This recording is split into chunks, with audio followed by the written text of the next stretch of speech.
जयतल सद्गुरु प्रभु महाराज को। गुरुर् ब्रह्मा गुरुर्विष्णु गुरुर्देवो महेश्वरः गुरु साक्षात् परब्रह्म तस्मै श्री गुरवे नमः। जयतल सद्गुरु प्रभु महाराज को जय। ఇప్పుడు ఒక ప్రశ్న మనకు వచ్చిందమ్మా, పరమాత్మ అంటే ఎవరు? పరమాత్మ అంటే ఎవరు? మామూలుగా జనరల్గా మనకి అందరూ వాడుకలో ఉండేటువంటి పదం ఆత్మ అని వాడతారు. ఆత్మ అని వాడతారు. అంటే ఈ పదాలు వాడేటువంటి సందర్భాన్ని బట్టి అర్థం మారుతుంటుంది. పదం అదే అయినా కానీ సందర్భాన్ని బట్టి అర్థం మారుస్తూ ఉంటాం అన్నమాట. ఇప్పుడు సపోజ్ ఉదాహరణకు ఒక పద్యం చదివానుకోండి.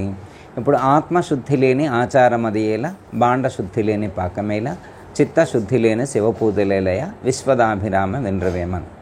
ఇక్కడ ఆత్మ అనే పదాన్ని వినియోగించారు. వేమనయోగి ఆత్మ అనేటువంటి పదప్రయోగం చేశారు. ఇక్కడ ఆత్మ అనే పదానికి ఆత్మశుద్ధి లేని ఆచారము అనే పదం వాడారు. ఆత్మకు అసలు శుద్ధి లేకపోవడానికి అది మలినరహితమైనటువంటి, దానికి మలినం అంటదు. ఆత్మకు మలినం లేదు, ఆత్మకు మలినం లేదు. కానీ ఇక్కడ వేమనయోగి ప్రయోగించారు అంటే ఇక్కడ వేమనయోగి ఉద్దేశం ఆత్మ అంటే మామూలుగా చైతన్యం అనే అర్థంలో వాడలేదు, చైతన్యం అనేటువంటి అర్థంలో సూచించలేదు. ఇక్కడ ఆత్మ అనేటువంటి దాన్ని మనస్సుకి ఉదహరించారు, మనోస్థాయిలో ఉదహరించారు. అందుకే ఏమన్నారు అక్కడ, ఆత్మశుద్ధి లేని ఆచారము అంటే మనోశుద్ధి లేకుండా, చిత్తశుద్ధి లేకుండా చేయబడేటువంటి పూజ ఏదైతే ఉంటుందో, ఆచార వ్యవహారాలు ఏవైతే ఉంటాయో అవి అంత ప్రయోజనాన్ని కలిగించవు. అంటే ఏంటర్థం? ఆత్మ అనేటువంటి పదం ఇక్కడ చెప్పబడింది వేరనమాట. మామూలుగా జనరల్గా మన శరీరంలో ఉండబడేటువంటి దాన్ని ఆత్మ అనే పదంతో పిలుస్తారు. అదే కొంచెం ఆధ్యాత్మిక జ్ఞానం కలిగి ఉన్నటువంటి వాళ్ళైతే ప్రత్యేగాత్మ అని ఉపయోగిస్తారు పదం. మనం ఆధ్యాత్మికంలో కొంచెం నాలెడ్జ్ ఉంటే ప్రత్యేగాత్మ అని వాడతారు. ఆధ్యాత్మిక జ్ఞానం లేనటువంటి వాళ్ళు ఏమంటారంటే ఆత్మ అని వాడతారు. ఆత్మ అంటే ఒక శరీరగతంగా ఉండేటువంటి దాన్ని ఆత్మ అంటారు. ఒక శరీరగతంగా ఉండి అంటే ఒక శరీరంలో ప్రకటితమయ్యేటువంటి ప్రతిబింబం, ఒక ఉపాధియందు ప్రకటితమయ్యేటువంటి ప్రతిబింబం, లేకపోతే అంతరంగమనందు ప్రతిఫలించేటువంటి ప్రతిబింబం ఏదైతే ఉన్నదో, అంతరంగ ప్రతిబింబం ఏదైతే ఉన్నదో దాన్నే ఆత్మ అనే పేరుతో పిలుస్తారనమాట. ఆత్మ అనే పదానికి మన ఉపనిషత్తుల్లో, కొన్ని ఉపనిషత్తుల్లో ఎలా నిర్వచనం చేశారంటే సమస్తమునందు వ్యాపించి ఉండేటువంటిది ఏదైతే సర్వవ్యాపితత్వం ఏదైతే ఉన్నదో అది ఆత్మ అని ఉదహరించారు. అది సర్వవ్యాపకత్వం కలిగి ఉన్నటువంటిది, సమస్తమునందు వ్యాపించి ఉన్నటువంటి తత్వాన్ని ఆత్మ అనే పదంతో వినియోగించారు. అంటే ఒక్కొక్క సందర్భంలో ఒక్కో విధంగా మనకు ఆత్మ అనే దానికి వివరించారు. ఇప్పుడు ఇక్కడ పరమాత్మ అంటే ఎవరు? మన ఆత్మ అంటే ఒక అర్థంలో ఒక శరీరగతంగా ఉండేటువంటి చైతన్యం, ఒక శరీరగతంగా ఉండేటువంటి జీవ చైతన్యం లేదా జీవుడు ఎవరైతే ఉన్నారో దాన్ని ఆత్మ అనే పదంతో ఎక్కువ మంది ఉదహరిస్తూ ఉంటారు. ఆత్మ వెళ్ళిపోయింది అంటారు. వాళ్ళ శరీరంలో నుంచి ఆత్మ వెళ్ళిపోయింది అనే పదం వాడతారు. ఆత్మ వెళ్ళటానికి ఆత్మ అవతల లేకపోతే కాదు, కానీ మనకి సాధకుడికి అర్థం కావడం కోసం జీవుడు వెళ్ళిపోయాడు అనే పదానికి, లేకపోతే ప్రాణం వెళ్ళిపోయింది అనే పదాన్ని ఉదహరించేటువంటి సందర్భంలో ఆత్మ వెళ్ళిపోయింది అంటారు. ఆత్మ వెళ్ళటానికి ఆత్మ అంతటా వ్యాపించి ఉన్నదనే అర్థం అజ్ఞానంతో ఉన్నప్పుడు ఇంక ఇది ఎటు వెళ్ళేటువంటిది కాదు అనేటువంటిది మనకు అర్థమవుతుంది. ఓకే, ఆత్మ అంటే ఒక శరీరగతంగా ఉన్నదని ఒక అవగాహన కలిగి ఉంటే, ఇప్పుడు పరమాత్మ అంటే ఇది ఆత్మ అయితే పరమాత్మ అంటే అది సర్వత్రా వ్యాపించి ఉండేటండి. ఆత్మ అంటే ఒక ఆవరణకు లోబడి ఉన్నప్పుడు ఆత్మ అనే పేరుతో పిలిచి, ఆ ఆవరణ విశ్చేతమైనప్పుడు లేకపోతే ఆవరణకు బయట లోపల మొత్తం వ్యాపించి ఉండేటువంటి సందర్భంలో ఉదహరించుకునేప్పుడు పరమాత్మ అని చెప్తారు. పరమాత్మ అంటే సుప్రీం పవర్, దాన్నే మనకు అర్థం కావడం కోసం ఒక్కో సందర్భంలో ప్రకాశ స్వరూపము, దాన్నే దేవుడు అన్నారు. దేవుడు అంటే ప్రకాశం అని అర్థం, ప్రకాశించేటువంటి వాడు. దివ్వు అనేటువంటి ధాతువు నుండి దేవుడు అనేటువంటిది, దేవత అనేటువంటి పదం ఆవిర్భవించింది. దేవుడు అంటే ప్రకాశించేవాడు, దైవము అంటే ప్రకాశించేటువంటిది అని అర్థం. అంటే పరమాత్మ అంటే ప్రకాశించేటువంటి వాడు, సర్వమునందు ప్రకాశించేటువంటి స్వరూపం కలిగి ఉన్నటువంటి వాడు, ఇది అర్థం. భగవంతుడు అనేటువంటి పదం ఉదహరించినప్పుడు సృష్టికి కారణభూతమైనటువంటి వాడు అని చెప్పేప్పుడు భగవంతుడు అనేటువంటిది ఉదహరిస్తారు. ఒక్కో సందర్భంలో ఒక్కో పదంతో పరమాత్మను లేకపోతే ఆ చైతన్యాన్ని, ఆ బ్రహ్మమును ఉదహరిస్తారు. వేదాంతంలో కరెక్ట్ వర్డ్ అంటే బ్రహ్మము అని పిలవాలి. వేదాంతంలో దైవాన్ని ఉదహరించవలసినటువంటి సందర్భం వస్తే బ్రహ్మము అనాల. బ్రహ్మము అంటే బృహత్ పదార్థము అని అర్థం. బ్రహ్మము అంటే బృహత్ పదార్థం అంటే గొప్పదైనటువంటిది అని అర్థం. ఇక దానికంటే గొప్పదైనటువంటిది లేదు. పోనీ దానికంటే చిన్నది ఉన్నదంటే దానికంటే చిన్నది కూడా లేదు. అందుకే వేదంలో ఏమని చెప్పారంటే ఉపనిషత్తులో అణురణీయాన్ మహతో మహియాన్ అన్నారు. అణురణీయాన్ మహతో మహియాన్ అంటే అణురణీయాన్ అంటే అణువు కంటే అత్యంత సూక్ష్మమైనటువంటిది. అంటే పరమాణువులో ఉన్నటువంటి న్యూట్రాన్స్, ఎలక్ట్రాన్స్ వాటన్నిటిని కూడా కదిలించేటువంటి శక్తి ఏదైతే ఉన్నదో అది అణురణీయాన్. మహతో మహాయాన్ అంటే చాలా విశాలమైనటువంటిది, పెద్దది. ఇక అంతకంటే పెద్దది లేదు, అంతకంటే చిన్నది లేదు. ఇక చిన్నది లేదు, పెద్దది లేదంటే అంతకంటే మధ్యలో ఉండేటువంటిది కూడా ఇంకో వేరే ఒకటి ఉండేటువంటి ఛాన్స్ అనేటువంటిది లేదు. తత్వం చదివేప్పుడు కూడా చదువుతారు. గురుమహిమా అపారమైనది గురుమహిమా, గురుమహిమా అపారమైనది గురుమహిమా, అణురణీయాన్ గురుమహిమా అపారమైనది గురుమహిమా, మహితో మకీయాన్ గురుమహిమా అపారమైనది గురుమహిమా, గురుమహిమా అపారమైనది గురుమహిమా. అంటే ఆ గుణరూపము లేనటువంటి ఆ తత్వం ఎలా ఉంటుంది అంటే, ఆ బ్రహ్మము ఎలా ఉంటుంది అంటే, ఆ బ్రహ్మం అనేటువంటి దానికి గుణము లేదు, రూపం లేదు. రూపం లేదు కాబట్టి ఇంకోటి లేదు, రూపం లేదు కాబట్టి నామం కూడా లేదు. రూపం లేదు కాబట్టి నామం ఎప్పుడు వస్తుంది అంటే రూపం ఉన్నప్పుడు మాత్రమే నామం ఉంటుంది, రూపం లేకపోతే నామం ఉండదు. అందుకే ఏమన్నానంటే ఇక్కడ గుణము లేనటువంటిది, రూపము లేనటువంటిది, గుణాతీతమైనటువంటిది. అది ఎలా బ్రహ్మము అంటే ఎవరు అంటే గుణాతీతమైనటువంటిది అని చెప్పారు. ఇది అర్థం కావడం కోసమే మనకి అంటే బ్రహ్మము నుండి మళ్ళీ సృష్టి క్రమం చెప్పినప్పుడు బ్రహ్మం నుండి అవ్యక్తం, మహత్వం, మహదాంకారం ఇలా చెప్పినప్పుడు ఇవన్నీ తర్వాత వచ్చినాయి అని చెప్తారు. ఇవన్నీ లోపల అంటే సమస్త సృష్టికి సంబంధించినటువంటిది మొత్తం కూడా లోపల గర్భీకృతంగా ఉన్నప్పుడు బ్రహ్మము అనేటువంటి పేరుతో పిలిచారు. బ్రహ్మం అంటే ఏంటంటే ఇది మొత్తం అంటే ఇప్పుడు మనకు కనిపిస్తూ ఉన్నటువంటి చరాచర జగత్తుతో కూడి ఉన్నటువంటి ఈ బ్రహ్మాండం మొత్తం కూడా దాని యందు బీజరూపంగా ఉన్నప్పుడు, బయటికి వ్యక్తం కాకుండా బీజరూపంగా ఈ మొత్తాన్ని కూడా తనలో గర్భీకృతం అనర్చుకొని ఉన్నటువంటి సందర్భంలో దాన్ని బ్రహ్మము అనేటువంటి పేరుతో పిలుస్తాం. దానికి మొట్టమొదటి సంకల్పం కలిగింది. దానికి శోకామయిత బహుశ్యాం ప్రజాయేతి అన్నాడు. దానికి మొట్టమొదట సంకల్పంగా తొలి సంకల్పం అంటారు. తొలి సంకల్పం కలిపింది. ఏమని కలిగింది అంటే ఏకం అనేకం భవతి, ఒక్కడే అనేకం కావాలనుకున్నాడు, ఒక్కడే అనేకంగా. అలా ఎప్పుడైతే తనకు సంకల్పం కలిగిందో అప్పుడు బ్రహ్మం అనేటువంటి దాన్ని ఆత్మ అనే పేరుతో పిలిచారు.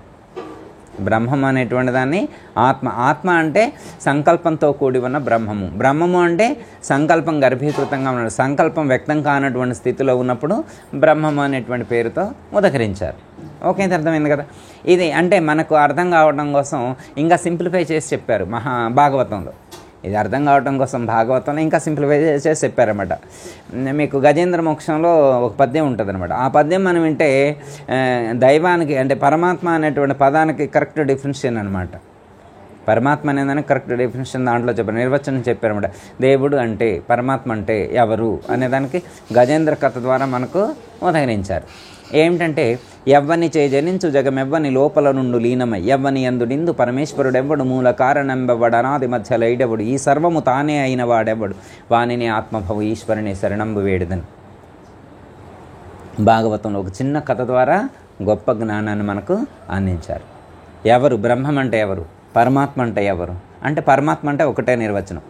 ఈ సమస్త జగత్తు ఎక్కడి నుంచి అయితే పుట్టిందో, ఎవరి ద్వారా అయితే పోషింపబడుతుందో, మళ్ళీ చివరికి ఎక్కడైతే లయమవుతుందో అంటే సృష్టి, స్థితి, లయము అనేటువంటి ఈ 3 క్రియలు ఎక్కడైతే జరుగుతున్నాయో, ఏ శక్తి యొక్క ఆధారంతో జరుగుతున్నాయో, ఏ చైతన్యం యొక్క ఆధారంతో జరుగుతున్నాయో దాని పేరు బ్రహ్మము, దాని పేరు దేవుడు, దాని పేరు పరమాత్మ. ఇట్లా నిర్వచనం చెప్పారు. పరమాత్మ అంటే ఎవరు అని ఒక క్వశ్చన్ వచ్చింది. పరమాత్మ అంటే ఎవరంటే ఈ సమస్త జగత్తు కూడా, చరాచర జగత్తు మొత్తాన్ని ఎవరైతే పుట్టించారో, ఎవరైతే పోషిస్తున్నారో, ఎవరైతే మళ్ళీ తనలోకి లయం చేసుకుంటున్నారో ఆయన పేరు పరమాత్మ, ఆయన పేరు బ్రహ్మము, ఆయన పేరు దేవుడు అని మనకు అర్థం కావడం కోసం తేలిగ్గా ఉదహరించారన్నమాట. పరమాత్మ అంటే అర్థమైంది కదా. పరమాత్మ అంటే ఎవరు? ఈ చరాచర జగత్తును సృష్టించి పోషించి లయింపచేసేటువంటి అతను బ్రహ్మము, పరమాత్మ అని చెప్పారు. అయితే ఇప్పుడు ఆయన ఏ ఊరిలో ఉంటారు? ఇవన్నీ చేయాలంటే ఒక చోటు ఉండాలి కదా. ఒక చోటు ఉండే కదా అడ్మినిస్ట్రేషన్ చేసేది. క్వశ్చన్ రావాలా వద్దా? ఓకే ఆయన అంటే చేస్తున్నాడు, రూలింగ్ చేస్తున్నాడు అని అన్నాను అనుకో. మరి రూలింగ్ చేసినప్పుడు రూలర్ ఎక్కడ ఉంటాడు? ఇప్పుడు ఈ మన రాష్ట్రాన్ని పరిపాలించే ఓ రూలర్ ఒక చోటు ఉంటాడా ఉండడా? మన దేశాన్ని పరిపాలించేటువంటి రూలర్ ఒక ఆయన ఒక చోటు ఉంటాడా? ఈ 2 ఉంటాయి అన్నమాట మనకి. అంటే ఒక రాష్ట్రాన్ని, ఒక దేశాన్ని పరిపాలించే రూలర్ గురించి మనకు తెలుస్తుంది. అలాగే ఇప్పుడు ప్రపంచంలో ఎన్ని, ఒక 350, 400 దేశాలు ఉంటాయి కదా సుమారు. ఒక 400 అనుకోండి అప్రాక్సిమేట్లీ. ఒక 400 దేశాలను పరిపాలించే ఆయన ఎవరంటే ఒక్కడే మనం చెప్పగలుగుతామా? 400 దేశాలంటే ఈ 400 దేశాల్లో ఉన్నటువంటి మనుషుల్ని పాలించే వాళ్ళేగా ఉంది వీళ్ళందరూ. మనుషుల్ని పాలించే వాళ్ళే కానీ అక్కడ ఉన్నటువంటి నీళ్ల మీద కమాండ్ ఉండదు కదా వాళ్ళకి. అంటే వర్షం కురవాలన్నా కానీ ఆగాలన్నా కానీ వాళ్ళ కమాండ్ ఏముండదు కదా. ఇప్పుడు మన ఎమ్మెల్యేలు కానీ, ఎంపీలు కానీ, మినిస్టర్స్ కానీ వీళ్ళందరూ ఉన్నారనుకో, వర్షాన్ని ఆపగలరా? అంటే వీళ్ళ రూలింగ్ ఎంతవరకు అంటే ఓన్లీ మనుషుల మీదనే కమాండింగ్ అనమాట. వీళ్ళకి పన్నులు వేయటం, వీళ్ళకి కావలసినటువంటి వనరులు సమకూర్చడంతో ఇంతవరకే వాళ్ళ రూల్ తప్ప పంచభూతాలను శాసించేటువంటి సామర్థ్యం వాళ్లకు లేదు. మనకిప్పుడు మన ఈ విశ్వాన్ని చూస్తే ఏం కనిపిస్తుంది? మనకు ఒక భూమి ఉంటుంది. మన పరిధిలో చూసుకుంటే ఒక భూమిని మనం పరిగణలోకి తీసుకుంటే, భూమిని మనం క్యాల్కులేట్ చేస్తే భూమి మొత్తం 4 భాగాలుగా విభజించితే 3 భాగాలు నీళ్లు ఉంటాయి, 1 భాగమే భూభాగం ఉంది. 1/3 వాటరే ఉందంట, ఇంకా 1% భూభాగం ఉంది. ఈ 1% భూభాగంలో ఎన్ని సముద్రాలు లేవు అంటే సముద్రాలకు వాటి అన్నిటికీ తీసేసిన అనుకోమ్మా. అడవులు కొన్ని ఉన్నాయి, పొలాలు పంట పండించుకునేటువంటి పొలాలు ఉన్నాయి, రోడ్లు ఉన్నాయి, బిల్డింగులు ఉన్నాయి. ఇవంతా తీసేసినాం అనుకో, ఇంకా జన నివాసం ఉండేటువంటి ప్లేస్ ఎంత ఉంటుంది? చాలా తక్కువ ఉంటుంది అనమాట. దాని మీదనే వీళ్ళ కమాండ్. అంటే ఒక్క భూమికి సంబంధించిన దాని మీదనే కమాండింగ్ లేదు. ఇదే మనకు తెలుస్తుంది. ఒక భూమి ఇంత చిన్నగా ఉంది కదా, ఇంత చిన్నగా ఉన్నటువంటి భూమి అంటే విశ్వం మొత్తాన్ని పరిగణలో తీసుకుంటే ఒక చిన్న భూమే మనకెంతో పెద్దగా కనిపిస్తుంది అనమాట. ఈ భూమికి సంబంధించినటువంటి తత్వం మనకి ఈ విశాలమైనటువంటి జ్ఞానం ఈ మనకు కలగటం కోసం గుడిలోకి పంపిస్తారు. మనకి ఈ జ్ఞానం కలగడం కోసం అడిగి పంపిస్తారు, గుడికి పంపిస్తారు. గుడికి పంపిస్తే ఏం కలుగుద్ది? మనకి జ్ఞానం కలగడం కోసం ఎంట్రన్స్లో ఓ చోట, గుడి మొత్తంలో ఒక చోట నవగ్రహాలు పెడతారు. నవగ్రహాలు ఉంటాయేమండి గుడిలో నవగ్రహాలు ఎందుకుంటాయి? మధ్యలో ఎవరుంటారు? సూర్యుడు ఉంటాడు, చుట్టూ మిగతా గ్రహాలు ఉంటాయి. భూమి కూడా ఉంటుందా ఉండదా? భూమి కూడా ఉంటుంది కదా. మీ చుట్టూ ఉండేటువంటి వాళ్ళ భూమి కూడా ఉంటుంది. అంటే ఈ సెంట్రల్ పాయింట్గా సూర్యుడు ఉండి చుట్టూ మిగతా గ్రహాలన్నీ కూడా చుట్టూ తిరుగుతున్నాయనేటువంటి సంకేతం మనకు అందాలి ముందు.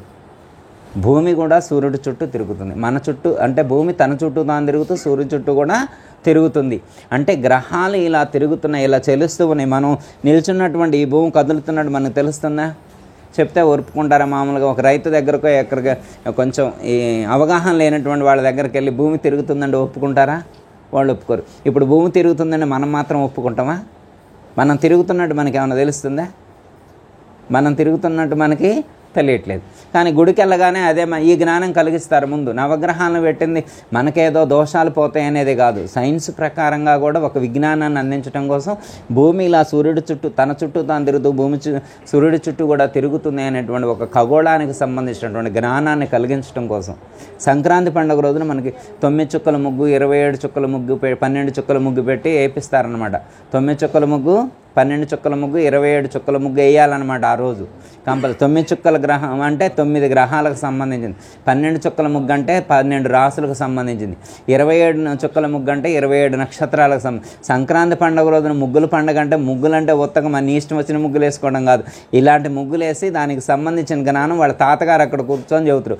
ఈ 9 చుక్కల ముగ్గు వేసిన తర్వాత ఆ ముగ్గు ఎందుకు వేయాలో తాతగారు చెబుతారు అన్నమాట. ఇప్పుడు ఆ చెప్పే తాత లేడు, వేసేవాళ్ళు లేరు అనమాట. ఇప్పుడు ఆన్లైన్లో బుక్ చేస్తే వాళ్ళే ముగ్గులేసిపోతున్నారు, మనకి ముగ్గులే నాలెడ్జ్ కూడా లేదు. అంటే మనకి ఒక ఖగోళానికి సంబంధించినటువంటి ఒక విజ్ఞానాన్ని అందించేటువంటి ప్రయత్నం చేశారు. అంటే నవగ్రహాలకు 9 గ్రహాలతో కూడి ఉంటే ఇది ఒక సౌర కుటుంబం. అయితే ఈ విశ్వంలో ఇలాంటి సౌర కుటుంబాలు కొన్ని లక్షలు ఉన్నాయి. ఇలాంటి సౌర కుటుంబాలు కొన్ని లక్షలు ఉన్నాయి. ఇప్పుడు సపోజు మనం సూర్యుడే అతిపెద్ద గ్రహం అనుకుంటాం, మనకున్నటువంటిలో సూర్యుడు అత్యంత పెద్ద గ్రహం అనుకుంటాం. కానీ ఇలాంటి సూర్యులని 100 సూర్యులను పెట్టేటువంటి ఒక స్టార్, ఒక నక్షత్రం ఉంది. కొన్ని పెద్ద పెద్ద నక్షత్రాల్లో ఇలాంటి సూర్యుల్ని కొన్ని 100 సూర్యులను పెట్టేటువంటి అంత పెద్ద నక్షత్రాలు ఉన్నాయి. అంటే మనం భూమే గొప్పదనుకున్నాం. ఫస్ట్ గుడికి వెళ్ళిన తర్వాత ఆ గ్రహాలు గురించి అక్కడ ఉన్నటువంటి పండిట్, అక్కడ ఉన్నటువంటి పూజారి గారు వివరిస్తే అవి ఎంత పెద్దయో చెప్తే అప్పుడు సూర్యుడు పెద్దదనుకున్నాం. ఇంకొంచెం సైన్స్ మాస్టర్ దగ్గరకో లేకపోతే వీటి ఖగోళ విజ్ఞానాన్ని మాస్టర్ దగ్గరకు వెళ్తే ఇలాంటి సూర్యులను 100 సూర్యులను పెట్టేటువంటి నక్షత్రాలు ఉన్నాయని చెప్పి అప్పుడు మనం ఈ సృష్టిని మనం క్యాలిక్యులేట్ చేస్తే అనేకమైనటువంటి పాలపుంతలతో కూడి ఉన్నటువంటి ఈ విశ్వాన్ని మనం అనేక గెలాక్సీలతో ఉన్నటువంటి విశ్వాన్ని క్యాలిక్యులేట్ చేసుకుంటే భూమి ఎంత, అందులో ఉన్నటువంటి మనం ఎంత కదా. ఇప్పుడు సపోజ్ ఆ సూర్యుడిని నడిపించేటువంటి ఎనర్జీ ఒకటి ఉంటుంది కదా, చంద్రుడిని నడిపించే ఎనర్జీ ఉంటుంది కదా. ఇలాంటి నవగ్రహాలతో కూడి ఉన్నటువంటి సౌర కుటుంబాలు కొన్ని లక్షలు ఉన్నాయి కదా ఈ అనంతమైనటువంటి విశ్వంలో. మరి వాటిని నడిపించేది ఎవరు? మన భూమిని అంటే ఒక ఆయన నడిపిస్తున్నాను అనుకోవచ్చు. మరి ప్రపంచం మొత్తం, విశ్వం మొత్తంలో ఉన్నటువంటి ఈ అనంతమైనటువంటి ఈ నక్షత్ర రాశులతో కూడినటువంటి ఈ విశ్వాన్ని ఎవరు నడిపిస్తున్నారు?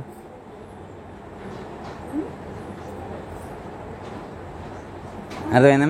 అంటే ఈ మొత్తాన్ని పుట్టించినటువంటి వాడే పోషించాలి. ఎవరు నడిపిస్తున్నారు? మనకేం పని? మనకేమైనా పని ఉందా? అయ్యో ఇప్పుడు సూర్యుడు సరిగ్గా తిరగట్లేదంటే మనం వెళ్ళి తిప్పగలమా? మన వల్ల ఉందా? భూమి తిరగలేకపోతుందంట, దాంట్లో ఉన్నటువంటి గురుత్వాకర్షణ శక్తి తగ్గిపోయిందంట, మ్యాగ్నెటిక్ పవర్ తగ్గిపోయిందంట, ఎవరో వెళ్ళి తిప్పాలన్నారంట. ఎవరైనా తిప్పుతారు? మనం తిప్పితే తిరిగేదా భూమి? బిగ్ బ్యాంగ్ థియరీలో చెప్పినప్పుడు అప్పుడు మ్యాథమెటికల్ పాయింట్గా ఉండేటువంటిది బరస్ట్ అయినప్పుడు అనంతమైనటువంటి విస్తృతంగా విస్తరిస్తూ ఉంది, అనేకమైనటువంటి శకలాలుగా ఏర్పడి విస్తరిస్తూ ఉంది, ఇంకా ఎక్స్పాండ్ అవుతూనే ఉంది. అప్పుడు ఎప్పుడెప్పుడో సృష్టి ఆరంభంలో ఉన్నటువంటి ఆ బిగ్ బ్యాంగ్ జరిగినప్పుడు శకలాలుగా విచ్ఛిన్నమైనప్పుడు అవి విస్తరిస్తూ ఉన్నాయి. ఆ ఫోర్స్ అనమాట, ఎనర్జీ. అప్పుడు ఇలా బ్రద్దలైనప్పుడు వచ్చినటువంటి ఫోర్స్ ఇంకా నెట్టబడుతూనే ఉంది. ఎప్పటి వరకు నెట్టబడుతుంది అంటే దాంట్లో ఉన్నటువంటి ఆ శక్తి తగ్గినప్పుడు మళ్ళీ కుచించుకుపోయి మళ్ళీ ఒకే స్థితి ఏర్పడుతుంది అని చెప్పి సైన్స్ ప్రకారం చెప్పారు. అది సైన్స్ ప్రకారం చెప్పారు. మన ఋషులు ఏమని చెప్తున్నారు? బ్రహ్మము నుండి ఇదంతా వచ్చింది, అవ్యక్తము, మహత్తు, మహదాంకారం, పంచతన మాత్రకులు పంచభూతాలుగా ఏర్పడింది. మళ్ళీ ఇది తిరోగమనం చెందినప్పుడు మళ్ళీ సేమ్ మళ్ళీ వెళ్ళి అందులో కలుస్తుంది. బ్రహ్మమే ఆవిర్భావ తిరోభావాలు కలిగి ఉన్నది అని చెప్పారు. సైన్స్లో అలా చెప్తారు, ఇందులో వీళ్ళు చెప్తారు. అయితే ఇవన్నీ ఏర్పడటానికి, కలగటానికి కారణభూతమైనటువంటిది ఎవరు? దాని పేరు బ్రహ్మము, దాని పేరు పరమాత్మ. ఇవన్నీ చేసేవాళ్ళు అవునా కాదా? అయితే చేసేవాళ్ళు ఎక్కడుండి చేస్తున్నారు అనేటువంటిది రావాలి మనకి థాట్ వెంటనే. రూలర్ ఉన్నా ఇప్పుడు ఇవన్నీ చేస్తున్నాను. సపోజ్ సూర్యుడు ఎక్కడో ఉన్నాడు కదా, మనం ఇక్కడ భూమి మీద ఉన్నాం. మనం ఈరోజు దండం పెడతాం, మన ఇంట్లో ఇవాళ పూజ, మనం దండం పెట్టినాం. నన్ను అనుగ్రహించు స్వామి, నన్ను అనుగ్రహించు. ఇప్పుడు మరి ఆయన ఎక్కడుండి వచ్చి అనుగ్రహించాలి? సూర్యుడి దగ్గర ఉండి దాన్ని కమాండ్ చేయాలా, దాన్ని అడ్మినిస్ట్రేట్ చేయాలా, చంద్రుడి దగ్గరికి వెళ్ళి దాన్ని చూడాలా? మరి మనం ఒక్కడమేనా? అదే టయానికి భూమండలం మీద ఎంతమంది పూజలు చేయట్లేదు? మరి అందరూ అనుగ్రహించమని వేడుకుంటారు కదా. మరి వీళ్ళందరినీ ఎక్కడుండి అడ్మినిస్ట్రేట్ చేస్తుండు, ఎక్కడుండి అనుగ్రహిస్తుండు, ఎక్కడుండి రూల్ చేస్తూ ఉన్నాడు అనేటువంటిది మనకు తెలియాలి. రూలర్ ఎక్కడున్నాడు, పాలించేటువంటి వాడు ఎక్కడున్నాడు, మనల్ని పరిపాలించేటువంటి వాడు ఎక్కడ ఉండి పరిపాలిస్తున్నాడు? ఆయనే కదా. మొత్తాన్ని నడిపిస్తున్న దానికి ఒక నమ్మకం ఉంది మనకి. దాంట్లో డౌట్ లేదు. ఈ మొత్తాన్ని ఐన్స్టీన్ లాంటి సైంటిస్టులే ఒప్పుకున్నారు. ఐన్స్టీన్ లాంటి సైంటిస్టులే ఈ విశ్వం నడవటానికి, ఈ విశ్వం వెనకాతాల ఒక ఎనర్జీ ఉందని చెప్పారు. ఆ ఎనర్జీ పేరు నేను చెప్పను. ఒక శక్తి నడిపిస్తూ ఉంది ఈ విశ్వం. అనంతమైనటువంటి ఈ విశ్వం మొత్తం దానంతర ఏదైతే నడవట్లేదు, ఒక శక్తి నడిపిస్తుంది. కానీ ఆ శక్తి పేరు నాకు తెలియదు. ఆ శక్తి పేరు నాకు తెలియదు. ఒక్కొక్కళ్ళు విష్ణువు అంటున్నారు, కొంతమంది శివుడు అంటున్నాడు, కొంతమంది రాముడు అంటున్నారు, కొంతమంది కృష్ణుడు అంటున్నారు, ఒకళ్ళు దుర్గాదేవి అంటున్నారు. ఎవరి ఇష్టం వచ్చినటువంటి పేర్లతో వాళ్ళు పిలుచుకోండి, ఏ వచ్చా ఎట్లయినా పిలుచుకోండి, నాకు సంబంధం లేదు. ఒక్క శక్తి వెనకాతాల ఉన్నది. విశ్వం మొత్తం వెనకాతాల ఒక శక్తి ఉన్నది. వెనకాతాల ఉందని చెప్తున్నాను. ఆ వెనకాతాల ఎక్కడ ఉంది, ఎక్కడ ఉండి నడిపిస్తూ ఉంది అన్నది తెలియాలి. అంతేకమ్మా. ఇప్పుడు ఎవ్వని చేజనించు జగమెవ్వని లోపల నుండి లీనమై ఎవ్వని ఎందుడిందు పరమేశ్వరుడెవడు, మూల కారణంబెవడు, అనాది మధ్య లైడెవడు, ఈ సర్వము తానే అయిన వాడెవ్వడు. ఇది మనకు గుర్తు రావాల్సింది. ఈ పద్యం మొత్తం చదివితే ఏమర్థమైంది? ఈ సర్వము తానే అయిన వాడెవ్వడు, వానిని ఆత్మభావం. ఈ సర్వాన్ని ఆయన పుట్టించలేదట. ఎట్లా అంటే ఇప్పుడు ఒక కుమ్మరాయన ఉన్నాడు అనుకోమ్మా, కుండ చేసే ఆయన. కుండ ఒక చోటు ఉంటుంది, కుమ్మరి ఒక చోటు ఉంటాడు. ఇప్పుడు కుమ్మరి ఒక ఆయన ఉన్నాడు అనుకోమ్మా, ఆయన ఒక 100 కుండలు చేసిండు. 100 కుండలు చేస్తే ఒక 10 కుండలు రాజమండ్రి తీసుకెళ్లారు, ఒక 10 కుండలు బెంగళూరు తీసుకెళ్లారు, ఒక 10 కుండలు హైదరాబాద్ తీసుకెళ్లారు, ఒక 10 కుండలు కాకినాడ తీసుకెళ్లారు. ఇప్పుడు అక్కడ 10 కుండలు, అక్కడ 10 కుండలు ఉన్నాయి. ఇప్పుడు తయారు చేసిన ఆయన ఎక్కడుండి ఏ కుండకైనా ప్రాబ్లం వచ్చిందనుకో, దాని గురించి తెలుసుకోగలరా? ఈ కుండ చేసే ఆయన దానికి ప్రాబ్లం వచ్చింది. ఇప్పుడు బెంగళూరులో ఉన్న కుండకు ప్రాబ్లం వచ్చింది, వెంటనే ఫోన్ చేశారు ఆయనకు, తయారు చేస్తున్నాడు. అరే కుండ బాగలేదని అన్నాడు. వెంటనే కాకినాడ ఆయన ఫోన్ చేసిండు, ఈ కుండ కూడా బాగలేదని అన్నాడు. ఇప్పుడు ఆ కుండ బాగుంది లేని అన్నటువంటిది ఈయన అక్కడికి వెళ్ళి చూస్తేనే కదా తెలిసేది. మరి అట్లే ఇప్పుడు పరమాత్మ ఒక చోట రూలింగ్ చేస్తానని అనుకోమ్మా. ఇప్పుడు హైదరాబాద్లో వాళ్ళు వేడుకుంటే, వైజాగ్లో వాళ్ళు వేడుకుంటే, బెంగళూరులో వాళ్ళు వేడుకుంటే, ఇప్పుడు అన్ని చోట్లకి ఆయన వెళ్ళి రావాలా వద్దా? వస్తారా అట్లా? మరి ఆయన వెళ్ళి అన్ని చోట్లకి ఒక్కొక్క చోటకి ఒక్కొక్కసారి వెళ్ళి రావాలంటే ఈ విశ్వం మొత్తం చుట్టి రావడానికి ఎంత టైం పట్టింది ఆయనకి? పట్టదా? 1 గంట పట్టదు? పట్టిందమ్మా? ఇంకెక్కువ పట్టుందా? ఇప్పుడు అమెరికాలో ఉన్నాడు కూడా అప్పుడే వేడుకుంటాడు అనమాట, నన్ను వచ్చి అనుగ్రహించని. ఇప్పుడు మరి అమెరికా పోవడానికి ఎంత టైం పట్టుద్ది? పట్టుద్దా పట్టదా? బామ్మ మరి అప్పుడు ఆయనకి అసలు రెస్ట్ ఉంటుందా? అందుకే ఇక్కడ ఏమన్నా ఆయన సృష్టి తనకు వేరుగా చేయలేదు. ఒక కుమ్మరి కుండలను చేసినట్లుగా చేయలేదు. ఒక కుమ్మరి కుండలు చేసినట్లుగా ఈ ప్రపంచాన్ని సృష్టించలేదు అని చెప్పారు. ఎలా చేశాడు? సర్వము తానే అయ్యాడు. సర్వము తానే అయిన వాడెవ్వడో వానిని ఆత్మభావు. అర్థమైందా? ఇప్పుడు కుండ చేయటానికైనా మట్టిని తీసుకొచ్చి చేయలేదు. ఈ ప్రపంచాన్ని సృష్టించేటువంటి సృష్టికర్త మట్టిని వేరే తీసుకొచ్చి చేయలేదు. ఎందుకంటే మట్టిని తీసుకొస్తే మట్టి అయిపోయింది అనుకో. ఇప్పుడు కుండలు చేసాయన కుండలు చేయడానికి అక్కడ ఇవాళ 100 కుండలు చేయాలనుకున్నాడు, 50 కుండలు చేయటం అయిపోయిన తర్వాత మట్టి అయిపోయింది. ఇప్పుడు మరి ఏం చేయాలి? ఆయన ఆగిపోవాలి కదా. మళ్ళీ ట్రాన్స్పోర్టేషన్ ఫోన్ చేశారే మట్టి తీసారా, ఆగిపోయింది మధ్యలో, 50 కుండలు ఆగిపోయినాయి, మళ్ళీ ఇమీడియట్లీ చేయాలా? మళ్ళీ ప్రాబ్లం వచ్చింది, మరి కర్మ చట్టం ఆగిపోయింది, మరి వాడిని ఇవాళే పుట్టించాలి నేను. ఇప్పుడు 100 మంది మనుషులను తయారు చేయాలనుకున్నాడు, పంచభూతాల్లో మెటీరియల్ ఒకటి షార్టేజ్ వచ్చింది, టెంపరేచర్ తక్కువైంది, మరి ఆఫ్ చేయాలి కదా. అందుకే ఇక్కడ సృష్టికర్త ఒక పదార్థం మీద డిపెండ్ అవ్వలేదు. అంటే ఈ సృష్టి నడపటం కోసం వేరే మెటీరియల్ మీద డిపెండ్ అవ్వలేదు. అందుకే ఇక్కడ ఈ పద్యంలో ఏమని చెప్పారంటే సర్వము తానే అయ్యాడు. సర్వము తానే అయ్యాడు. అర్థమైందమ్మా? బ్రహ్మము బ్రహ్మాండాన్ని తనకంటే వేరుగా పుట్టించాలి. ఆ బ్రహ్మమే బ్రహ్మాండంగా మారాడు. ఆయనే మారాడు. ఆయనే పదార్థంగా మారాడు. ఇప్పుడు ఆయన అక్కడ ఉన్నటువంటి ప్రతి పదార్థంలో కూడా ఆయన ఉన్నాడు. ఆకాశము, వాయువు, అగ్ని, జలము, పృథివీ అంటే ఒకేసారి కాకుండా పరిణామం చెందుకుంటూ వచ్చి ఉన్నాడు. ఫస్ట్ పంచదేవతల రూపంలో ఉన్నాడు. ఆయనే మళ్ళా పంచ బీజాలుగా ఉన్నాడు. తర్వాత ఆయనే పంచశక్తులుగా ఉన్నాడు. తర్వాత ఆయనే పంచభూతాలుగా ఉన్నాడు. ఆయనే పరిణామం చెందాడు. ఎందుకు? ఇప్పుడు సపోజ్ మనం ఏమైనా అప్లికేషన్ పెట్టుకున్నామా మనం పుట్టిమని? మనం ఏమైనా ఐడియా ఉందా? ఏ భగవంతుడా నన్ను మంచిగా పుట్టించు, పలానా వాళ్ళ ఇంట్లో పుట్టించు, నాకు చదువు వచ్చాడుదే, డబ్బులు వచ్చాడుదే, రోగం రాకుండా మనం ఏమైనా అప్లికేషన్ పెట్టినామా? పెట్టలేదు. మరి ఎందుకు పుట్టించుండు? ఫిర్యాదు ఎన్నాడైనను చేసెరుగానైతిని జన్మ మిమ్మని ఎప్పుడు. ఫిర్యాదు ఎన్నాడైనను చేసెరుగానైతిని జన్మ మిమ్మని ఎప్పుడు. ధరణి కోర్టులో నిల్వబెట్టి మడుగుదామంటే నిన్ను, ధరణి కోర్టులో నిల్వబెట్టి న్యాయమడుగుదామంటే నిన్ను. దొరికినట్టే దొరికి నీవు జారుకుంటేవి కానరాకను. దొరికినట్టే దొరికి నీవు జారుకుంటేవి కానరాకను. ఎందుకిస్తివి జన్మము జగదీశ్వర నాకెందుకిస్తివి జన్మము. ఫిర్యాదు ఎన్నాడైనను చేసెరుగనైతిని జన్మ మిమ్మని ఎప్పుడు. సపోజ్ మన ఇంటికి కరెంటు ప్రాబ్లం వచ్చిందనుకోండి, ఫిర్యాదు అంటే అప్లికేషన్ పెడతాం, అవునా? ఏదన్నా జిహెచ్ఎంసీ వాటర్ ప్రాబ్లం వచ్చింది, జిహెచ్ఎంసీ వాళ్ళకి లెటర్ పెడతామా లేదా? ఇవన్నీ మనకు తెలుసు. ఏదైనా ప్రాబ్లం వస్తే అప్లై చేసుకుంటాం. అలాగే ఇప్పుడు మనకి ఇట్లా పుట్టేమని ఏమన్నా ఎక్కడన్నా అప్లై చేసుకున్నామా? మనం ఎక్కడ అప్లై చేసినట్టు మనకేం తెలియట్లా. నాకు మంచి జన్మ మిమ్మల్ని ఎక్కడ ఏం చేసినావు అయ్యా?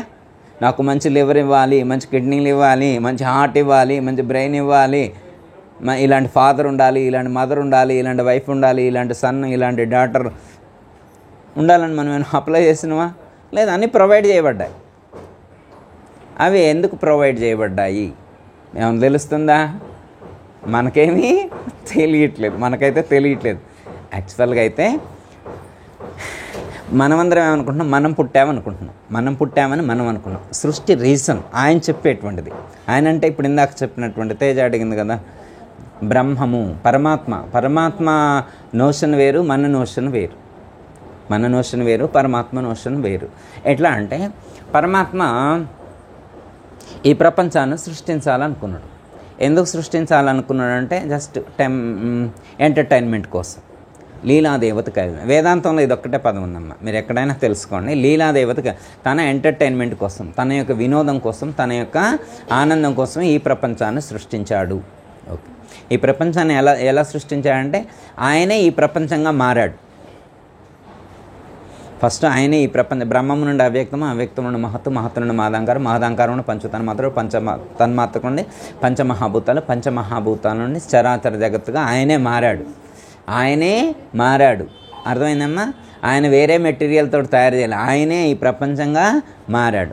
తర్వాత మళ్ళీ ఇంకో మాట ఏమంటారంటే తొలి సంకల్పం తర్వాత జడ పదార్థంగా ఉందని మళ్ళీ సంకల్పం అంటే మళ్ళీ సంకల్పం చేసి ఈ తసృష్ట తదేవ అనుప్రావేశత్ అన్నారు. ఆయన సృష్టి ఏందే మళ్ళీ ఆయన పునః ప్రవేశించిండు.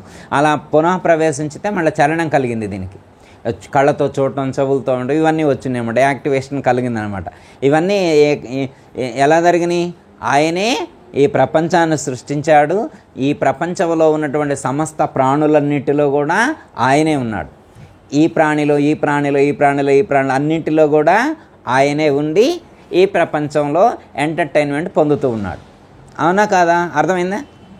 పరమాత్మ ఈ ప్రపంచాన్ని సృష్టించి 84 లక్షల ప్రాణులను సృష్టించి ఆ ప్రాణులన్నింటిలో ఆయనే ఉన్నాడు.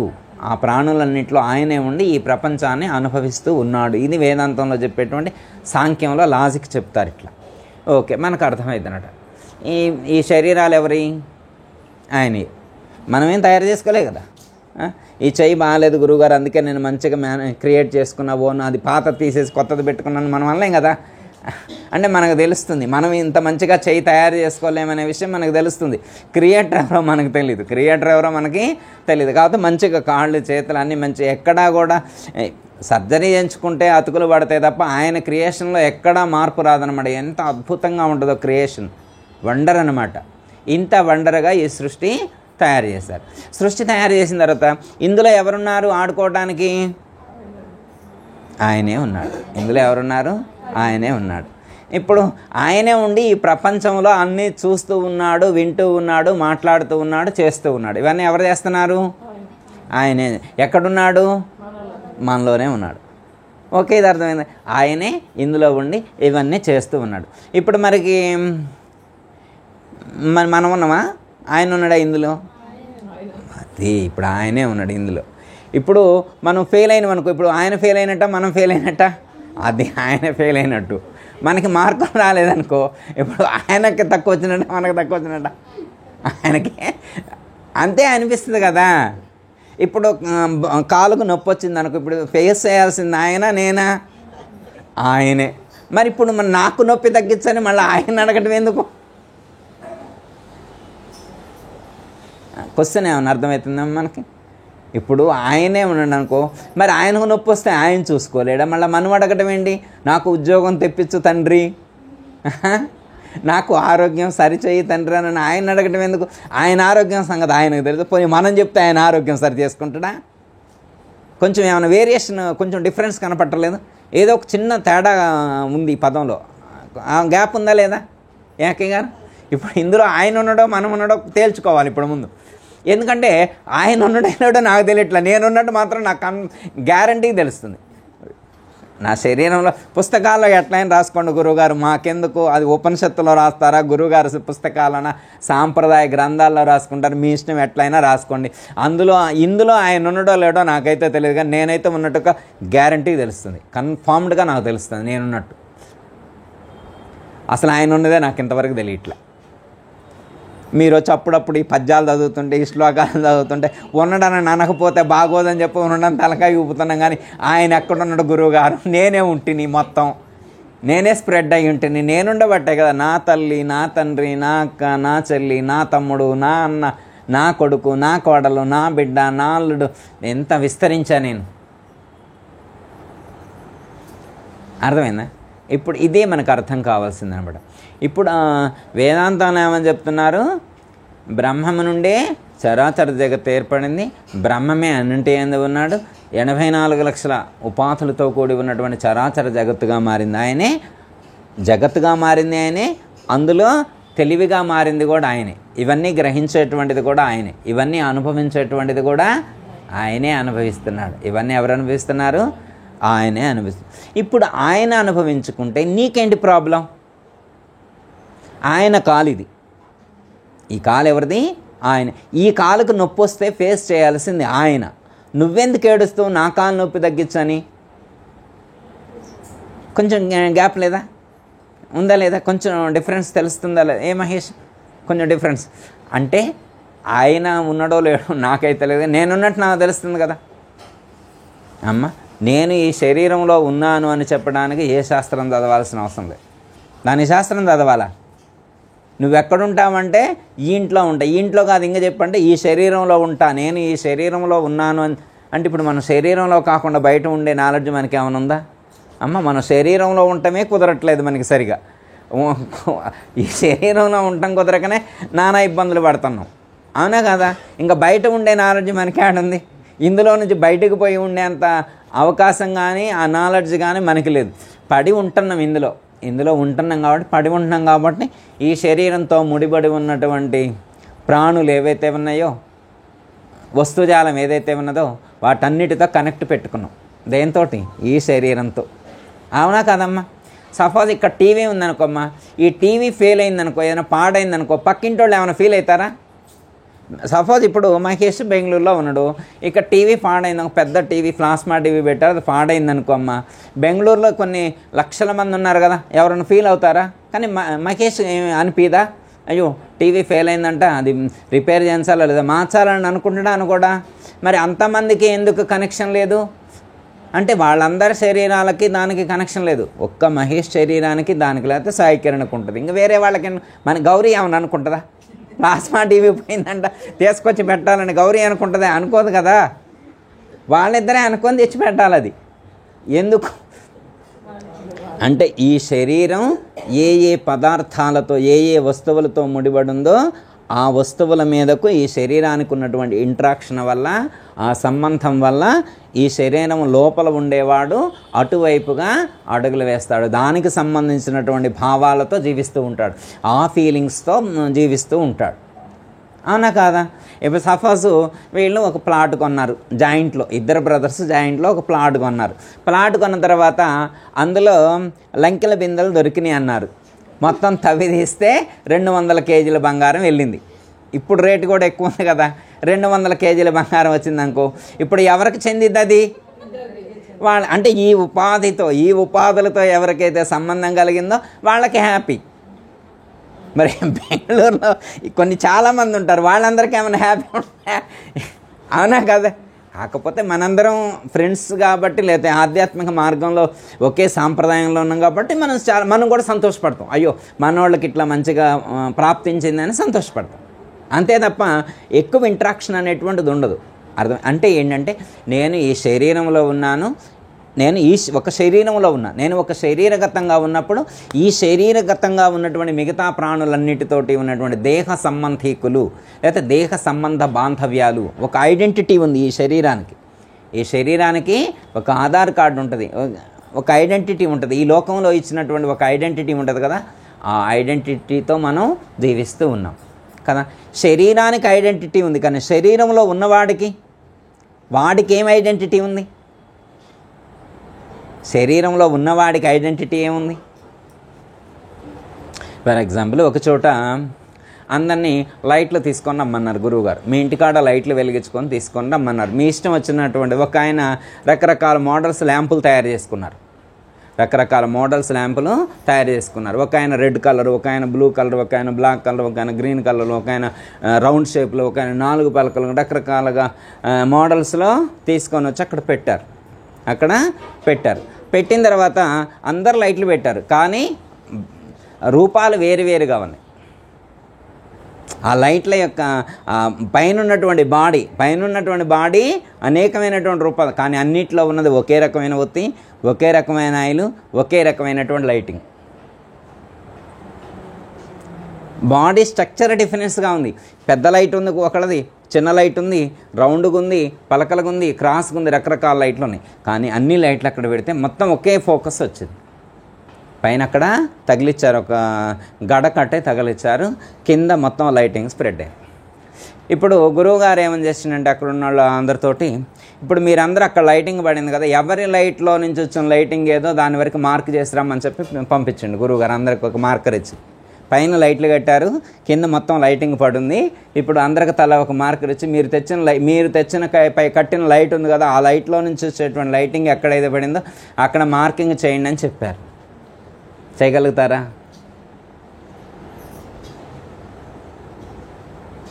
లైటింగ్లో డిఫరెన్స్ లేదు.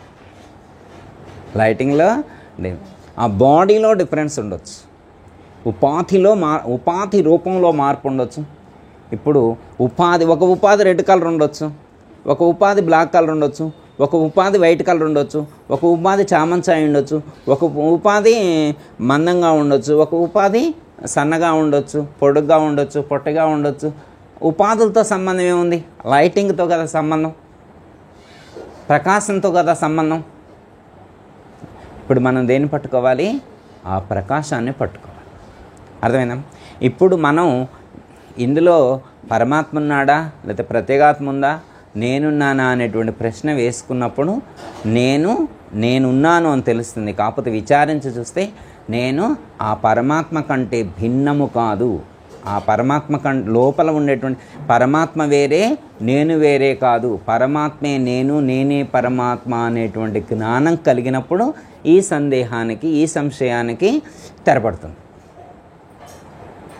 అప్పటి వరకు కూడా మనం నేను వేరే, ఆత్మ వేరే, భగవంతుడు వేరే అనే ఆలోచనతో ఉంటాం కదా. మనకు జ్ఞానం ఉదయించినప్పుడు మనం స్వకీయంగా కానీ సద్గురుముఖతః కానీ మనం విచారణ చేసినప్పుడు లోపల ఉన్నటువంటి ఆత్మ చైతన్యం ఏదైతే ఉన్నదో అది నాకంటే భిన్నం కాదు, నేను వేరే, అది వేరే కాదు, రెండు ఒక్కటే అనేటువంటి జ్ఞానం కలిగిందనుకోండి, ఇంకప్పుడు ఏకత్వం కానీ, పరిధి కానీ, అవధి కానీ, ఆవరణ కానీ ఉండదు. అఖండమైనటువంటి జ్ఞానంతో మనం ఉంటాం. అంటే సర్వత్రా వ్యాపించి ఉండేటువంటి పరమాత్మ నాకంటే భిన్నం కాదు అనేటువంటి జ్ఞానం మనకి కలదు. అప్పుడు మనం సర్వత్రా వ్యాపించి ఉంటాం. మనం ఎప్పుడు ఎలా ఉంటాం? సర్వత్రా వ్యాపించి ఉంటాం. ఒక పరిధి కలిగి ఉన్నాం, పరిధికి అతీతంగా ఉంటాం. చైతన్యం పరిధి అతీతంగా ఉంటుంది, కానీ మనస్సు పరిధి కలిగే ఉంటుంది, పరిమితే ఉంటుంది. శరీరం పరిమితంగానే ఉంటుంది, ఇంద్రియాలు, మనసు ఇవి కూడా పరిమితంగానే ఉంటాయి. కానీ ఆత్మ మాత్రమే, ఈ ఉపాధిగతంగా ఉండేటువంటి ఆత్మ మాత్రం ఉపాధికి లోపల, ఉపాధికి బయట సర్వత్రా వ్యాపించి ఉంటుంది అని చెప్పారు. బహిరంతస్య భూతానాం అచరంచరమేవచ. బహి అంటే బయట, అంతః అంటే లోపల, లోపల బయట అనేటువంటి నిర్ణయం లేకుండా సర్వత్రా వ్యాపించి ఉంటుంది పరమాత్మ స్వరూపం. ఇది పరమాత్మ అంటే. ఎగ్జాంపుల్స్ చెప్తారు. పోయినసారి కూడా వచ్చినప్పుడు చెప్పుకున్నాం. ఒక ప్లాస్టిక్ కంపెనీ పెట్టిండు ఒక ఆయన. ప్లాస్టిక్ కంపెనీ ఒక ఆయన స్టార్ట్ చేసి, అయితే ఆయన ఒక చోట పర్చేస్ చేసిండు. ప్లాస్టిక్ మెటీరియల్ ఒక చోట పర్చేస్ చేసిండు. అది తీసుకొచ్చారు. అది తీసుకొచ్చిన తర్వాత ఆ ప్లాస్టిక్ తోటి అనేక రకాల బొమ్మలు తయారు చేసి, తయారు చేసి మార్కెట్లోకి తీసుకెళ్ళారు. మార్కెటింగ్కి తీసుకెళ్ళారు. తీసుకెళ్తే ఆ ప్లాస్టిక్ బొమ్మలు అమ్మే కొట్టుకాడికి మార్కెట్లో ఒకసారి చూద్దామని కంపెనీ ఆయన వచ్చిండనమాట. అసలు ఎలా ఉంది మార్కెటింగు ఒకసారి చూద్దామని చెప్పి వచ్చింది. చూద్దామని వస్తే వాళ్ళు ఒక రకం బొమ్మ బాగుందనమాట. అవే కావాలని అందరూ పోటీ పడి కొనుక్కుంటున్నారు. నాకు కావాలంటే అని పోటీ పడుతున్నారు. అప్పుడు ఈ వాడి దగ్గర స్టాక్ అయిపోయింది. వీడు నాకు కావాలని వేరే చూపిస్తుండ్రు. ఈ మోడల్ బాగుంటుంది అని చూపిస్తుండ్రు. వాడు తీసుకోవట్లేదు. అప్పుడు ఈ ప్లాస్టిక్ కంపెనీ ఆయన వచ్చి, మీరు ఎందుకు అలా కొట్టుకుంటారు, మీరు ఎందుకు అలా ఆలోచిస్తారు, ఈ బొమ్మలు తయారు చేసింది ఒకే ప్లాస్టిక్, ఆ బొమ్మలు తయారు చేసింది ఒకే ప్లాస్టిక్, ఈ బొమ్మలు తయారు చేసింది కూడా ఒకే ప్లాస్టిక్ తోటి, ఏదైతే ప్లాస్టికే కదా తీసుకోండి అని చెప్పి అంటుండు. తీసుకుంటారా వాళ్ళు?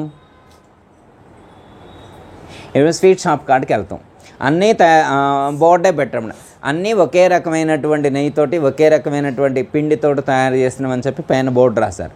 వెళ్ళిన తర్వాత 100 రకాలు ఉన్నాయి. ఇప్పుడు ఆ 100 రకాల్లో ఏది నోట్లో పెట్టుకున్నా టేస్ట్ అదే ఉంటుంది.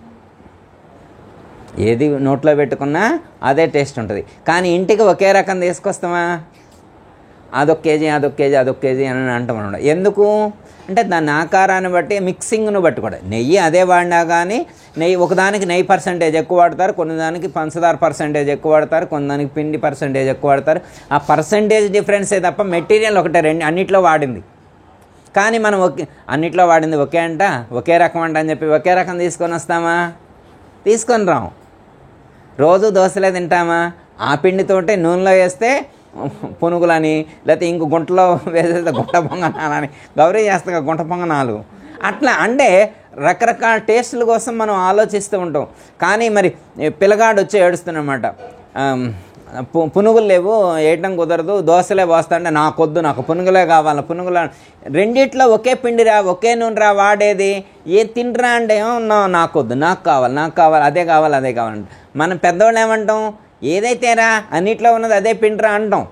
కానీ పిల్లలు ఒప్పుకోరు. ప్లాస్టిక్ సామాన్లు మ్యానుఫ్యాక్చరింగ్ చేసే ఆయన కూడా అంటున్నారన్నమాట, ఇవి తయారు చేసింది అదే ప్లాస్టిక్ తోటి, అవి తయారు చేసింది అదే ప్లాస్టిక్, ఇవి తయారు చేసింది ఒకే ప్లాస్టిక్, ఏదైతే అంటాడు. అన్నీ ఒకే ప్లాస్టిక్ తోటి తయారు చేస్తే అన్నీ ఒకే రకం చెప్పులు వేసుకుంటాం. ఎప్పుడు ఒక ఆయన చూపండి, ఇవి బాగుంటాయి తీసుకోండి, పోయినసారి ఇవే వాడ, ఈ మోడల్ వద్దు, ఇంకో మోడల్, ఒకే మోడల్ వాడడం. మరి ఒకే ప్లాస్టిక్ కదా, అందులో ఉన్నది ఇది సింథటిక్ మెటల్ వాడతానేనా అంటాడు. ఒకే సింథటిక్ మెటల్ వాడినప్పుడు మరి అవి ఒకే రకమైనప్పుడు అవి వద్దంటున్నాం. ఎందుకంటే మొన్ననే వాడేసా అంటాం. మరి వేసుకునే డ్రెస్ ఒకే క్లాత్ అయినప్పటికీ కూడా ఒకే మోడల్ వేసుకోం. మోడల్ మారాలి. మన మనస్తత్వం అది. కానీ క్రియేటర్ అన్నిటికీ ఒకటే వినియోగించాడు. ఈ మొత్తం ఫిజికల్ బాడీస్ అన్నీ తయారు కావడానికి ఒకే మెటీరియల్ వినియోగించాడు. కానీ ఒకళ్ళు ఎక్కువ ఒకళ్ళు తక్కువ అని మనం అనుకుంటున్నాం. క్రియేషన్లో డిఫరెన్స్ లేదు, మన ఆలోచనలోనే డిఫరెన్స్. ఇది లో లెవెల్ నాలెడ్జ్. అంటే ఒక పరిమితమైనటువంటి జ్ఞానం ఉన్నప్పుడు మనం అన్నిటిలో సమానంగా చూడలేము, అన్నిటినీ సమానంగా చూడలేము. సర్వము తానే అయిన వాడెవ్వడు అంటే ఈ సర్వము కూడా ఒక్కరి యొక్క స్వరూపమే, ఆ ఒక్క పరమాత్మ యొక్క స్వరూపమే అనేటువంటి జ్ఞానం మనకి కలిగినప్పుడు ఇంకా భేదానికి తావులేదు, భేదానికి ఆస్కారం లేదు. ఇంకప్పుడు అన్నిట్లో ఒకే స్వరూపాన్ని మనం చూడగలుగుతాం. కానీ మనం అందుకే స్థాయి భేదం చెప్తారన్నమాట. కొందరు దేహ దృష్టితో ఉంటారు, కొందరు మనోదృష్టితో ఉంటారు, కొంతమంది జ్ఞాన దృష్టితో ఉంటారు. దేహ దృష్టి అంటే ఓన్లీ ఫిజికల్ భౌతికమైనటువంటి రూపాలను మాత్రమే చూస్తారు. భౌతికమైన రూపాలను చూసి ఆ రూపాల్లో ఉండేటువంటి వ్యత్యాసాలు పొడుగు పొట్టి నలుపు ఎరుపు తెలుపు లాంగ్వేజ్ బాడీ లాంగ్వేజ్ వీటిని చూస్తారు. అలా కాకుండా మనోదృష్టి అంటే వాళ్ళ శరీరం ఎలా ఉన్నప్పటికీ కూడా వాళ్ళు పొట్టిగా ఉన్నా నల్లగా ఉన్నా కానీ వాళ్ళు చెప్పే మాటలు ఏవైతే ఉన్నాయో అవి నాకు ముఖ్యమని అనుకుంటారు. ఇప్పుడు సోక్రటీస్ మీరు ఇమేజ్ చూడండి, అంత గ్లామరస్గా ఉండడు, పళ్ళు ఎత్తుగా ఉంటాయి, జుట్టు మొత్తం ఒక విరబూసుకున్నట్లుగా చింపిరిగా ఉంటుంది అనమాట. కానీ సోక్రటీస్ అలా నిల్చొని ఉపన్యాసం చెప్తూ ఉంటే ఫస్ట్ 5 minutes పిల్లో వరకు ఆయన రూపం కనపడుతుంది, 5 minutes తర్వాత ఆయన రూపం చూడలేము. ఒక అద్భుతం జరిగినట్లుగా ఆయన యొక్క భావంలోకి మనం మైమర్చిపోతాం అనమాట, తన్మయత్వాన్ని చెందేంత అద్భుతాన్ని మనం పొందుతాం అనమాట. అంత అద్భుతంగా ఆయన ప్రవచనం చేయగలుగుతాడు సోక్రటీస్. అంటే ఏంటి అంటే అక్కడ ఉన్నటువంటి వాళ్ళు ఆయన పళ్ళు ఇట్లున్నాయని అనుకోరు, ఈయన హెయిర్ స్టైల్ ఇలా ఉందని అనుకోడు, ఇలా ఉన్నది ఏంటని అనుకోరు. ఎందుకంటే అక్కడ మనం ఆయన రూపాన్ని చూడట్లేదు, దేహభావాన్ని కాదు, అక్కడ మనోదృష్టి ఆయన యొక్క మనసులో ఉండే భావానికి మాత్రమే ప్రాధాన్యత ఇస్తాం. ఇది మనోదృష్టి. మనోదృష్టి అంటే మనుషుల్లో ఉండేటువంటి భావాలకు ప్రాధాన్యత ఇవ్వటం. ఇంకా ఆత్మదృష్టి, ఇంకా మంచోడం లేదు చెడ్డోవడం లేదు, ఎవరు ఎట్లాంటి వాళ్ళు అయినా కానీ వాళ్ళలో ఆత్మ ఉంది, దట్స్ ఆల్. జైగురు అంటే ఎవరు కనిపించినా జైగురే, చెడ్డోడు కనిపించినా జైగురే, మంచోడు కనిపించినా. ఎందుకంటే వాళ్ళ శరీరం కాదు, వాళ్ళ మనసు కాదు, వాటి వెనకాతల ఉన్నటువంటి ఆత్మస్వరూపం ఏదైతే ఉన్నదో అది నేను ఒక్కటే, అందులో ఉన్నది ఇందులో ఉన్నది ఒక్కటే అనేటువంటి జ్ఞానంతో అందరికీ జయగురు చెప్పడం అనేటువంటిది. అంటే ఆత్మదృష్టి కలిగి ఉండడం అనేటువంటిది అత్యంత ప్రధానమైనటువంటి అంశం. ఆ స్థితిని పొందేటువంటి ప్రయత్నం మనం చేయాలి. ఆ స్థితిని పొందామనుకోండి ఇంకా వ్యక్తులు మనకు కనిపించరు, వాళ్ళ భావాలు కూడా కనిపించవన్నమాట. ఆ చైతన్యాన్ని మాత్రమే మనం చూడగలం. దాన్ని చూసేటువంటి ప్రయత్నం మనం చేయాలి. అంటే రూపాలు కాకుండా, అంటే అన్నీ దేంతో తయారైనా కానీ రూపాలకు ప్రాధాన్యత కాకుండా, భావాలకు ప్రాధాన్యత కాకుండా ఆ లోపల ఉన్నటువంటి ఆత్మస్వరూపాన్ని దర్శించేటువంటి ప్రయత్నం చేయాలి. ఓకే, జయతల సద్గురు ప్రభు మహారాజ్. అందరికీ జయ గురు. మరిన్ని ఆధ్యాత్మిక రహస్యాల కోసం అచల బోధ, ఆత్మబోధ, భగవద్గీత, అలాగే పండుగల్లో దాగిన అర్థాలు, అంతరార్థాల కోసం మరియు యోగము, ధ్యానము మొదలైన అనేక ఆధ్యాత్మిక తెలుగు ప్రవచనాల కోసం క్రింద ఉన్నటువంటి రెడ్ కలర్ సబ్స్క్రైబ్ బటన్ను క్లిక్ చేయండి. అలాగే ప్రక్కనే ఉన్నటువంటి గంట సింబల్ను నొక్కండి. అలాగే ఈ వీడియో మీకు నచ్చినట్లయితే లైక్ చేయండి మరియు షేర్ చేయండి. జై గురు.